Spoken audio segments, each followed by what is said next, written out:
guys, welcome back to my YouTube channel The Medicos World and I am your mentor Rupali Sharma. तो students, हम लोग कर रहे थे क्लास 12th के अंदर रिप्रोडक्टिव हेल्थ वाला चैप्टर। तो आज हम इसी को कंटिन्यू करेंगे और आज हम पढ़ेंगे most important topic medical termination of pregnancy, जिसको तुम लोग क्या बोलते हो, MTP। ये कैसे होती है, मतलब प्रेगनेंसी, वो हम लोग देख चुके हैं रिप्रोडक्शन वाले चैप्टर में, ह्यूमन रिप्रोडक्शन में, है ना। तो आज हम देखेंगे कि जो हमारी प्रेगनेंसी हुई है उसको हम एबॉर्शन कैसे करा सकते हैं, कैसे प्रिवेंट कर सकते हैं। डिवाइसेस हम लोगों ने देख लिए। अगर फिर भी प्रेगनेंसी हो चुकी है तो हम किस टाइम तक एबॉर्शन करा सकते हैं, ठीक है, ये सब हम देखेंगे। So let's get started. तो देखो, इंटेंशनल और voluntary termination of pregnancy before full term is called medical termination of pregnancy, MTP और इंड्यूस्ड एबॉर्शन। अब तुम लोगों ने क्या किया, इंटेंशनली या फिर अपनी विल से, वॉलंटरीली क्या किया, तुम लोगों ने प्रेगनेंसी का एंड करने की सोचा। टर्मिनेशन मतलब एंड करना, कि अब बस हम लोगों को नहीं चाहिए यार प्रेगनेंसी, मैं नहीं चाइल्ड रिसीव कर सकती, मैं डिलीवरी नहीं करा सकती। तो क्या किया तुम लोगों ने, वॉलंटरी अपनी इच्छा से प्रेगनेंसी को एंड करने की कोशिश करी, ख़त्म करने की कोशिश करी। कब, फुल टर्म, यानी कि पूरा जो बेबी है वो अच्छे से डेवलप होने से पहले ही। तो उसको क्या बोल देंगे, मेडिकल टर्मिनेशन ऑफ प्रेगनेंसी या फिर MTP, इंड्यूस्ड एबॉर्शन, जो खुद से अबॉर्शन करा रहे हो। एक तो होता है मिस कैरेजेस, जो अपने आप हो जाता है एबॉर्शन, लेकिन यहाँ पे तुम लोग खुद करा रहे हो ना अपनी इच्छा से, तो क्या हो गया, इंड्यूस्ड। तुम इंड्यूस करा रहे हो एबॉर्शन को, तुम करा रहे हो। Nearly 45 to 50 million MTP are performed in a year all over the world, which account to 1/5 of the total number of conceived pregnancies in a year. अब पूरे दुनिया के अंदर all over the globe क्या होता है, 45 to 50 million MTPs होती हैं पर ईयर, जो क्या बनाती है, जो बनाती है 1/5 of the total conceived pregnancies की। जो टोटल एक साल के अंदर प्रेगनेंसी हो रही है उनमें से 1/5 तो क्या हो जाती है, एबॉर्ट हो जाती है। Whether to accept or legalize MTP or not is being debated upon in many countries due to emotional, ethical, religious and social issues involved in it. Government of India legalized MTP in 1971. अब यहाँ पे क्या हुआ, देखो ऐसे ही थोड़ी ना, मतलब जो तुम लोगों के अंदर से, तुम्हारी स्पर्म और ओवम की मीटिंग से वो भी, जो बेबी भी है यार, वो ग्रो करना शुरू हो गया, तो वो मदर का एक पार्ट बन जाता है ना, मतलब उसका एक अंग बन जाता है एक तरीके से, है ना। तो इतना आसान थोड़ी ना होता है, अपने डेवलप्ड बेबी को तुम लोग क्या करा रहे हो, अबॉर्ट करा रहे हो, इतना आसान नहीं होता। उसके साथ बहुत सारे इमोशंस जुड़ जाते हैं, हमारे रिलीजियस जुड़ जाते हैं, जो हमारे इश्यूज़ है, सोशल इश्यूज़, एथिकल इश्यूज़, हमारी खुद की जो भावनाएं हैं, फीलिंग्स है, लव, अफेक्शन, केयर, वो सब जुड़ जाता है ना। तो हम ऐसे थोड़ी अबॉर्ट करा सकते हैं। तो बहुत सारी जो कंट्रीज़ हैं ऑल ओवर द ग्लोब, उनके अंदर भी क्या हुआ, बहुत सारी डिबेट हुई, झगड़े हुए इसको लेके कि क्या MTP को लीगलाइज करना चाहिए, कि अबॉर्शन कराना क्या ठीक है, या फिर कुछ कंट्रीज़ कह रही थी कि नहीं ये ठीक नहीं है, मतलब हमारी फीलिंग्स उसके साथ जुड़ गई हैं और तुम लोग अबॉर्ट करा रहे हो, ये तो अच्छी बात नहीं है ना। तो गवर्नमेंट ऑफ इंडिया ने क्या किया, बहुत सोच विचार करके लीगलाइज कर दिया MTP को, क्योंकि कहीं रेप वाले केसेस भी होते हैं, अनप्रोटेक्टेड सेक्स वाले केसेस भी होते हैं, जहाँ पे माई मिस्टेक या फिर हम कह सकते हैं मतलब सेक्शुअल इंटरकोर्स हो जाता है, अनप्रोटेक्टेड भी या रेप वाले केसेस के अंदर। तो वहाँ पे लेकिन हम लोग तो नहीं चाहते ना कि हम प्रेग्नेंट हो तो हम क्या करा लेते हैं, अबॉर्शन करा लेते हैं, है ना। तो इस सब को देखते हुए जो हमारी गवर्नमेंट ऑफ इंडिया है, उन्होंने क्या किया, लीगलाइज किया MTP को। कब, 1971 में। मोस्ट इंपॉर्टेंट क्वेश्चन कि कब MTP को गवर्नमेंट ऑफ इंडिया ने लीगलाइज किया था, 1971 में। कई बार MCQ पूछा गया है ये। With some strict condition to avoid its misuse, और क्या लगा दी साथ में, कुछ स्ट्रिक्ट कंडीशंस लगा दी ताकि इसका कोई मिसयूज भी ना करे। Such restriction are all the more important to check indiscriminate and illegal female foeticide which are reported to be high in India. Why MTP कराना ही क्यों है? Obviously the answer is to get rid of unwanted pregnancy either due to casual unprotected intercourse or the failure of contraceptive use during coitus or rapes. क्यों कराना है तुम लोगों को MTP? ताकि तुम लोग मतलब रीड ले सको ना, छुटकारा पा सको जो अनवांटेड प्रेगनेंसी है उससे। क्यों? क्योंकि या तो कैजुअली अनप्रोटेक्टेड इंटरकोर्स हो गया, या फिर जो तुम लोगों ने कॉन्ट्रासेप्टिव मेथड यूज़ किया था वो फेल हो गया, या फिर रेप हो गया है, तो इसी वजह से। The MTPs are also essential in certain cases where continuation of pregnancy could be harmful for or even fatal either to the mother or to the fetus or both। या फिर MTP हम लोग तब कराते हैं उन केसेस के अंदर जहाँ पे अगर प्रेगनेंसी कंटिन्यू रही, हम लोगों ने बेबी डेवलप कराया हमारी बॉडी के अंदर, तो वो हार्मफुल होगा किसके लिए, या फिर फेटल भी हो सकता है, डेथ कॉजिंग भी हो सकता है किसके लिए, आइदर मदर को या फिर फीटस को, या फिर हो सकता है कि दोनों की ही जान जा सकती है। MTPs are considered relatively safe during the first trimester. It means up to 12 weeks of the pregnancy. अब जो हमारा MTP है वो कब तक सेफ़ है, कब तक तुम लोग आराम से करा सकते हो, कोई दिक्कत नहीं होगी मम्मा को, कब तक, फर्स्ट ट्राइमेस्टर तक हमारे, यानी कि 12 वीक्स तक प्रेगनेंसी के। सेकेंडली यानी कि 3 मंथ्स तक। सेकेंड ट्राइमेस्टर जो हमारा चल रहा है 6 मंथ वाला, abortion are much more risk. 6 month तक हमारी जो एबॉर्शन है वो ज़्यादा रिस्क हो जाता है, मतलब मम्मा को भी और बेबी को भी।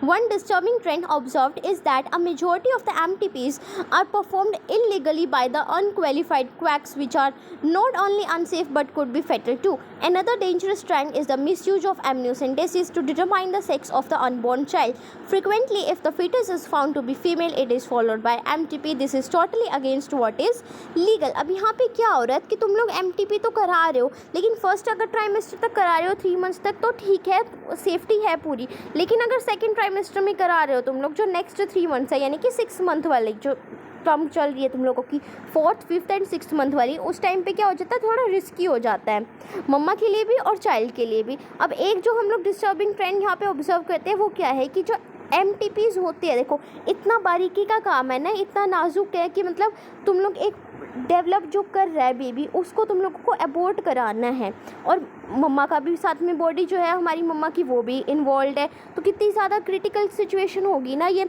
और तुम लोग किससे करा रहे हो, अनक्वालिफाइड क्रैक्स से, जो मतलब अनक्वालिफाई है, जिनको मतलब नॉलेज ही नहीं है, तुम लोग ऐसे डॉक्टर्स के पास जा रहे हो तो दिक्कत तो होगी ना, तो अनसेफ है ये टोटली, और फेटल भी हो सकता है, डेथ कॉजिंग भी हो सकता है। अब दूसरा डेंजरस ट्रेंड क्या है कि जो एमनियोसेंटेसिस है, हम लोगों ने चैप्टर के स्टार्टिंग में ही पढ़ा था एमनियोसेंटेसिस क्या होती है, जल्दी जल्दी से कमेंट्स करो। उसका भी मिसयूज़ कर रहे हैं कि जैसे ही पता लग रहा है कि जो अनबोर्न चाइल्ड है उसका सेक्स क्या है, फीमेल है, तुम लोग फीमेल फिटिसाइड करा रहे हो, उसका एबॉर्शन करा रहे हो, तो ये क्या टोटली अगेंस्ट है कि लीगल नहीं है ये। Such practices should be avoided because these are dangerous for both the young mother and the fetus. Effective counseling on the need to avoid unprotected coitus and the risk factor involved in illegal abortion as well as providing more healthcare facilities could reverse the mentioned unhealthy trend. तो अब एक बार यहाँ पे देख लेते हैं हम लोग कि जो MTP है उसके बारे में एक्ट दिया हुआ है, medical termination of pregnancy amendment act. कब आया था ये आया था 2017 में, which was enacted by the government of India with the intention of reducing the incidence of illegal abortion को reduce करने के लिए और consequent मैटरनल मोर्टेलिटी और मॉर्बिडिटी को रिड्यूस करने के लिए कि मदर की डेथ ना हो। According to this act, a pregnancy may be terminated और certain considered ground within the first 12 weeks of pregnancy on the opinion of one registered medical practitioner. अब यहाँ पे क्या बोला है, इस एक्ट के अकॉर्डिंग क्या है कि अगर प्रेगनेंसी हो गई है तुम लोगों की, तुम उसको टर्मिनेट कराना चाहते हो, तो उसकी कुछ रूल्स एंड रेगुलेशंस होंगी, कुछ कंडीशंस होंगी, क्या कि तुम लोग फर्स्ट 12 वीक तक ही करा सकते हो, जो फर्स्ट ट्राइमेस्टर है तभी करा सकते हो प्रेगनेंसी को टर्मिनेट, उसको ख़त्म, एबॉर्शन करा सकते हो। और क्या चाहिए तुम लोगों को, ओपिनियन चाहिए, कंसल्टेशन चाहिए, मतलब एक रजिस्टर्ड मेडिकल प्रैक्टिशनर की तुम लोगों को सलाह लेनी होगी, मतलब उसके बाकायदा साइन होंगे कि हाँ मैं परमिशन दे रहा हूँ इन लोगों को, इन लोगों की क्रिटिकल ज़्यादा सिचुएशन है कि मदर को या बेबी को अगर प्रेगनेंसी कंटिन्यू रहती है तो हार्म होगा, इवन डेथ भी हो सकती है, ये मैं लिख के दे रहा हूँ, ऐसा डॉक्टर बोलेगा, वो साइन होंगे उसके, तब जाके तुम लोग करा सकते हो। और अगर जो तुम्हारी प्रेगनेंसी है वो लास्ट कर गई है more than 12 weeks but fewer than 24 weeks की, 12 वीक्स से तो ज़्यादा हो गए हैं लेकिन 24 वीक्स से कम है, तो क्या चाहिए, 2 रजिस्टर्ड मेडिकल प्रैक्टिशनर का ओपिनियन चाहिए। यहाँ पे तो अगर 12 वीक्स तक है तो एक ही चाहिए, अगर 12 वीक्स से ज़्यादा हो गया लेकिन 24 वीक्स से कम है तो 2 डॉक्टर्स का तुम लोगों को कंसल्ट लेना पड़ेगा। formed in the good faith that the required ground exists. The ground for termination of pregnancy, आप क्या क्या conditions हैं यहाँ पे, the continuation of pregnancy would involve a risk होना चाहिए, किसको, जो pregnant woman है उसकी life को, या फिर physical injury या फिर mental health होनी चाहिए। There is a substantial risk that of the child were born, कि अगर चाइल्ड बोर्न हुआ तो वो सफ़र करेगा किससे, या तो फिजिकल या फिर मेंटल एबनॉर्मलिटी से, जो कि या फिर सीरियसली हैंडीकैप हो जाएगा वो, ठीक है। ये कुछ कंडीशंस हैं, ये भी याद रखना, ये आ जाती है कई बार पेपर में। फिर नेक्स्ट क्या है, नेक्स्ट है हमारा STI, STDs, sexually transmitted infections. ये देखते हैं एक बार। इन्फेक्शन और disease which are transmitted through sexual intercourse are collectively called sexually transmitted infection STI और वेनरियल डिजीज VD और रिप्रोडक्टिव ट्रैक्ट इन्फेक्शन RTI या फिर सेक्शुअली ट्रांसमिटेड डिजीज भी बोलते हैं STD। देखो 4 नाम हो गए, अब किसी भी नाम से आ सकता है, कंफ्यूज मत हो ना पेपर में। या तो वेनरियल डिजीज आ रहा है, रिप्रोडक्टिव ट्रैक्ट इन्फेक्शन आ रहा है, सेक्शुअली ट्रांसमिटेड डिजीज आ रहा है या सेक्शुअली ट्रांसमिटेड इन्फेक्शन आ रहा है। सबकी शॉर्ट फॉर्म लॉन्ग फॉर्म जो भी है याद कर लेना। यहाँ पे क्या है कि जो भी इन्फेक्शन या डिजीज़ हो रही है कैसे सेक्शुअल इंटरकोर्स के थ्रू, उनको क्या बोलेंगे हम लोग STIs बोल देंगे। Gonorrhoea, syphilis, genital herpes, chlamydiasis, genital warts, trichomoniasis, hepatitis B, and of course the most discussed infection in the recent years, HIV, human immunodeficiency virus leading to AIDS, acquired immunodeficiency syndrome are some of the most common STIs। अब ये सारी क्या है STIs के नाम है, जितने भी नाम दिए हैं ये ऑप्शन में आ जाता है कई बार कि इनमें से बताओ कौन सा STD नहीं है तो देगा ये तुम लोगों को, नहीं है पूछेगा या फिर पूछ लेगा कि कौन सा है, तो तुम लोग ये नाम याद रखना। बहुत इजी है यार नाम याद रखना, थोड़े जो अजीब अजीब से नाम है वो सब लोग STI में ही आएंगे। देखो गोनोरिया, सिफिल्स, पिल से याद रखना, पिल्स लेते हो तो सिफिल्स, जेनाइटल हर्प्स GG वाले जो ये जेनाइटल हर्प्स, जेनाइटल वार्ट्स है, क्लेमाइडियासिस है, ट्राइकोमोनासिस है और एक HHH हेपेटाइटिस B, HIV और एक होता है ह्यूमन पेपिलोमा वायरस HPV। ये तीनों भी क्या होते हैं STIs होते हैं हमारे।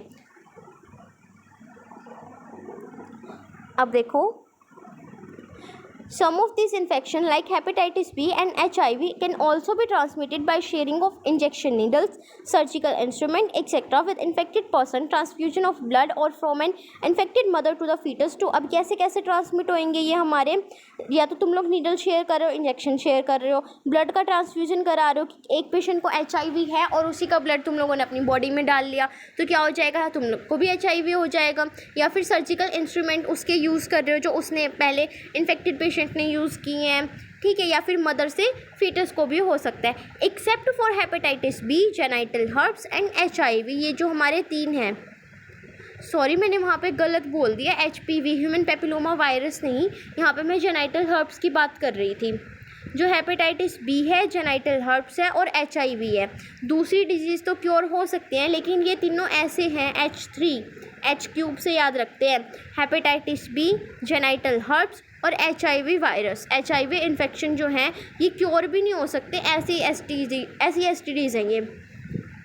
Early symptom of most of these are minor. Early symptom कैसे हैं, कम दिखते, माइनर है तो दिखेंगे ही नहीं। इंक्लूड क्या क्या आएगा इसमें, ईचिंग हो रही है, फ्लूइड डिस्चार्ज हो रहा है, हल्का हल्का पेन हो रहा है, स्वेलिंग हो रहा है जेनाइटल रीजन में, लेकिन इसको इग्नोर बिल्कुल मत करना, तभी जाके डॉक्टर से कंसल्ट करना है।